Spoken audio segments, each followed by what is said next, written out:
अस्सलाम वालेकुम, this is Tayyaba and welcome back to my knitting channel. आज की वीडियो में मैं आपको ये रिपल स्टिच में बीनी बनाना सिखाऊंगी। टोटलर साइज़ हम बनाएंगे जो साल से 1.5 साल 6 महीने से 2 साल तक के बच्चे को आसानी के साथ आएगी। इतना ज़्यादा वेरिएशन इसमें इसलिए है कि इसमें हमने लेंथ थोड़ी ज़्यादा रखी है और इसका जो कास्ट ऑन एज है ना वो हमने German twisted cast on method के साथ किया है, तो इसलिए इसमें बहुत ज़्यादा लचक है, तो इशू नहीं होगा उसको पहनने में। और रिबिंग है तो इट्स क्वाइट स्ट्रेची, तो 2 साल तक का बच्चा इसको आराम से पहन सकेगा। इसके साथ का मैचिंग स्वेटर मैं आपको पहले बनाना सिखा चुकी हूँ, बहुत आसान और जल्दी बनने वाला स्वेटर है। तो इसी स्वेटर के साथ की आज हम मैचिंग कैप बनाना सीखेंगे। तो चलिए फिर हम इसको बनाना शुरू करते हैं। अच्छा, इस स्वेटर के साथ मैचिंग कैप बनाने के लिए मैंने थोड़ा सा काम पहले कर लिया हुआ है। वो ऐसा काम है कि उसको बार बार दिखाने की ज़रूरत नहीं होती है। मैंने 70 स्टिचेस कास्ट ऑन किए हैं German twisted cast on method से। आप चाहें तो आप long tail cast on method से भी कर सकते हैं। जर्मन ट्विस्टेड सिर्फ इसलिए यूज़ की जाती है कि इसमें लचक बहुत ज़्यादा होती है। ठीक है, आपने स्ट्रेची कास्ट ऑन मेथड इस्तेमाल करना है तो वो जर्मन ट्विस्टेड होगा या इटालियन कास्ट ऑन होगा या फिर लॉन्ग टेल कास्ट ऑन होगा। जो आपको आसान लगता है आप वो कर लें। उसके बाद आपने 10 रोज़ करनी है, 11 रोज़, 10, 11, 12 जितनी आपके स्वेटर में बॉर्डर की थी ना उतनी रोज़ आपने करनी है। मैंने सॉलिड कलर में की है, रिबिंग में करनी है। 2 सीधे से शुरू करके 2 सीधे के ऊपर ही ख़त्म होंगी। जब हम 2 सीधे से शुरू करके 2 सीधे के ऊपर ही रिबिंग ख़त्म करते हैं ना 2 बाई 2 की रिब में और फ्लैट बना रहे होते हैं, तो जब हम सीम करते हैं ना तो हमारे पास ये बिल्कुल सीमलेस आती है रिबिंग ना। ये देखें, यहाँ पे ये सीम हुई है, लेकिन ये भी 2 बाई 2 का कॉलम नज़र आ रहा है आपको, ये भी 2 बाई 2 का कॉलम नज़र आ रहा है। तो उसको छुपाना मतलब उसको सिलाई को छुपाना रिबिंग के साथ आसान हो जाता है। सही है, अब मेरे पास है ये 70 स्टिचेस। आपने क्या करना है, एक एक आपके पास एज स्टिच है, एक एज स्टिच यहाँ पे है, एक एज स्टिच यहाँ पे है, ये हमारे पास सीम में चला जाएगा। ठीक, और हमने वही वेवी पैटर्न डालना है जो हमने इस स्वेटर में डालना सीखा था। 17 स्टिचेस की वो पैटर्न रिपीट है, तो मेरे पास 4 पैटर्न रिपीट्स आएंगी और ये है मेरे पास 68 स्टिचेस। ये अगर आप ऐसे अगर देखें तो आपके पास पहला सेक्शन 18 स्टिचेस का है, दूसरा 17 का है, फिर 17 का और फिर आखिरी भी 18 का है।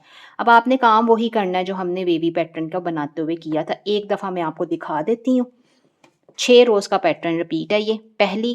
अच्छा, 2 पैटर्न रिपीट्स मैंने ऑलरेडी डाली हुई हैं। अगर आप इसको इग्नोर करेंगी तो आपने यही काम रिबिंग के बाद स्टॉकिंग नेट की 1 या 2 रोज़ करके तो फिर आपने ये अपने वेरीगेटेड यार्न से शुरू करना है। आप चाहें तो सॉलिड कलर में भी बना सकते हैं। पहला एज स्टिच है तो वो हमने निट करना है। अब यहाँ से पैटर्न शुरू हो रहा है। पैटर्न हमारे पास 17 स्टिचेस का है, तो वो हम करेंगे निट 2 टुगेदर 3 दफ़ा, 1 2 3, निट 2 टुगेदर 3 दफ़ा हो गया। अब यार्न फॉरवर्ड करके निट 1 करना है। ये काम हमने करना है 5 दफ़ा। 1 दफ़ा हो गया, 2 3 4 और ये 5। ठीक है, अब अगले हमारे पास 6 स्टिचेस हैं, इनको भी हमने डिक्रीज़ करना है जैसे हमने शुरू के 6 को डिक्रीज़ करके 3 किया था, लेकिन इससे पहले हमने ये भी यार्न फॉरवर्ड करना है। तो ये एसएस के, आप चाहें तो इनको निट टू टुगेदर से भी कर सकते हैं। फिर एसएस के और फिर एसएस के।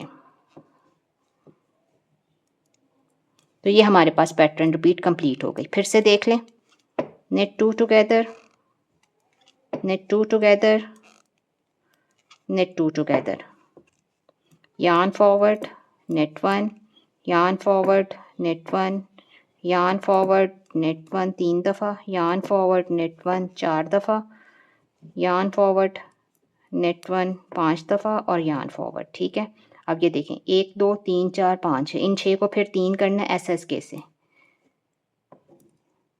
1 2 3। ठीक है, यही पैटर्न रिपीट है और यही एक रो है पैटर्न की। उसके बाद जो 5 रोज़ हैं वो कैसे होंगी, इसके बाद वाली रो को आपने उल्टा बुनना है और फिर उस रो के बाद जो 4 रोज़ आएंगी उनको आपने सीधा बुनना है। तो ये हमारे पास गार्टर की रेज बनेगी। ये 6 रोज़ का पैटर्न आपके पास कंप्लीट हो जाएगा और ये पैटर्न आपने, मेरा ख़्याल है कि 7 या 8 रिपीट्स जब डलेंगी तब हमारे पास हमारी कैप की हाइट कंप्लीट हो जाएगी। आपके पास कैप की जो हाइट है ना, वो कास्ट ऑन एज से 6.5 या फिर 7 इंच होनी चाहिए। सही है। मेरे पास ये कैप की हाइट कंप्लीट हो गई है। 7 इंच मैंने करनी थी। ये देखें, ये क्योंकि ये वेवी पैटर्न है ना, तो ये वेरी करेगा हर जगह से मेजर करने से, और ये तभी सही मेजर होगा जब ये सिलाई के ऊपर से उतरा होगा। बहरहाल ये 7 इंचज़ है, ठीक है। और मेरे पास ये 7 ही पैटर्न रिपीट्स आई हैं, 1 2 3 4 5 6 7, ठीक। अब हमने इसकी डिक्रीजिंग करनी है, और डिक्रीजिंग हमने इसकी ग्रेजुअल डिक्रीज़ नहीं करनी है, बल्कि हम एक ही सिलाई के अंदर बहुत सारे स्टिचेस डिक्रीज़ करेंगे। तो वो हम अपने जो पैटर्न वाले डिक्रीज़ है ना, उसी को इस्तेमाल करते हुए डिक्रीज़ कर लेते हैं। मेरे पास अब ये 8वीं पैटर्न रिपीट शुरू हो रही है, और मैं वैसे ही शुरू करूँगी जैसे मैं पहले से कर रही हूँ। एक एज स्टिच है, net 2 together, net 2 together, net 2 together, ठीक है। अब पैटर्न में क्या था कि अब मैं ये जो 3 खाने यहाँ पे कम करती हूँ और 3 खाने यहाँ पे कम करती हूँ, उसको बढ़ाने के लिए यहाँ पे 6 खाने बढ़ाती हूँ। यहाँ पर हमने खाने बढ़ाने नहीं हैं, बल्कि दरमियान के 5 स्टिचेस को ऐसे ही बुन लेना। 1 2 3 4 5, ठीक है। और फिर ये एस एस के, एस एस के, एस एस के, एस एस के, ठीक। तो हमारे पास यहाँ पे 6 खाने कम हो गए हैं। 17 खानों की पैटर्न रिपीट थी, 6 खाने कम हो गए हैं, तो हमारे पास इस सेक्शन में 11 खाने होने चाहिए। ये एज स्टिच है, तो ये गिनते हैं 1 2 3 4 5 6 7 8 9 10 11। इसी तरह हर सेक्शन में हमने 6 खाने कम करने हैं। यार्न ओवर्स करके जब हम बढ़ाएंगे नहीं, तो ऑटोमेटिकली हमारे पास 6 खाने कम हो जाएंगे। अब हम अपने काम की उल्टी साइड के ऊपर हैं, तो उल्टी साइड के ऊपर रो हमारे पास ये वाली पर्ल होती है, तो ये हमने सारी पर्ल कर लेनी है। इस टाइम के ऊपर हमारे पास जो सिलाई पे स्टिचेस है ना, वो 24 कम हो गए हैं। 70 में से 24 कम हो गए हैं, तो 46 स्टिचेस होंगे हमारे पास इस time.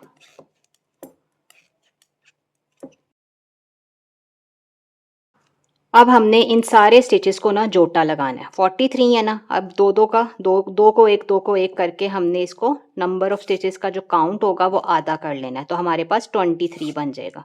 Net 2 together, net 2 together,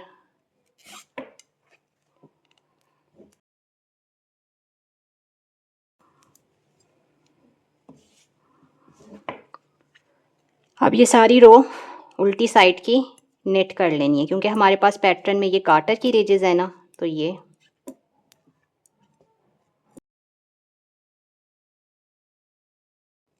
दो का एक करेंगे। नंबर ऑफ स्टिचेस हमारे पास यहाँ पे 12 रह जाएंगे। 1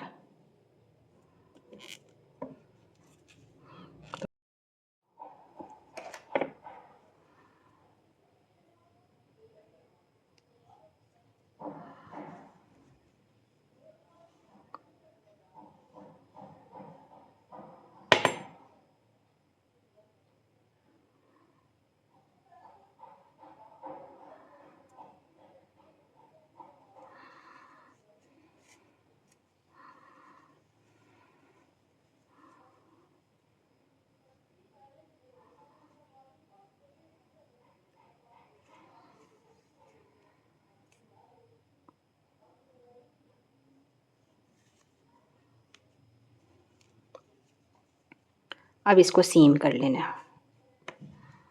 तो ये हमारे पास ये असल लेंथ से ना, इसकी लेंथ थोड़ी सी ज़्यादा है, ये थोड़ी स्लाउची स्टाइल में बनेगी, लूज़ लूज़ फिट में आएगी, लेकिन ये इसी तरह से अच्छी लगती है। तो अब मैं आपको इसको सीम करके इसके ऊपर पॉम पॉम ऐड करके तो फिर मैं इसकी फ़ाइनल लुक दिखाती हूँ। देखिए, इसको मैंने सीम कर लिया है, यहाँ पे हमारे पास सीम आई है, और चूँकि हमने सीम इसको मेट्रो स्टिच के साथ किया है और गाटर की रेडियस को गाटर के साथ मिलाया है, तो ये हमारे पास डिज़ाइन, इसका पैटर्न बिल्कुल भी डिस्टर्ब नहीं हो रहा। ये ऐसे रिप्पल इसका परफेक्टली बन रहा है। वैसे भी हम इसकी सीम को जब यूज़ करते हैं तो पीछे की तरफ लेके आते हैं, तो वो आपको बॉदर नहीं करती है। जिस तरह की वो हुई हुई है, वो सामने या साइड पे भी आ जाए तो कोई ऐसा मसला नहीं है। पॉम-पॉम भी मैंने ऐड किया है, और पॉम-पॉम मैंने इसका रिमूवेबल रखा है। आप चाहें तो इसको उतार भी सकते हैं ताकि धोने में मुश्किल ना हो, आसानी के साथ हो जाए। अगर आपने पॉम-पॉम की वीडियो देखनी है और इसको कैसे स्टिच किया ये देखना है, तो उसके लिए आपको लाइव सेशंस देखने होंगे। लाइव सेशन के अंदर मैंने इसको कंप्लीट डिटेल में, वो 40-50 मिनट्स का लाइव सेशन है, उसमें मैंने ये दोनों चीज़ें सिखाई हैं।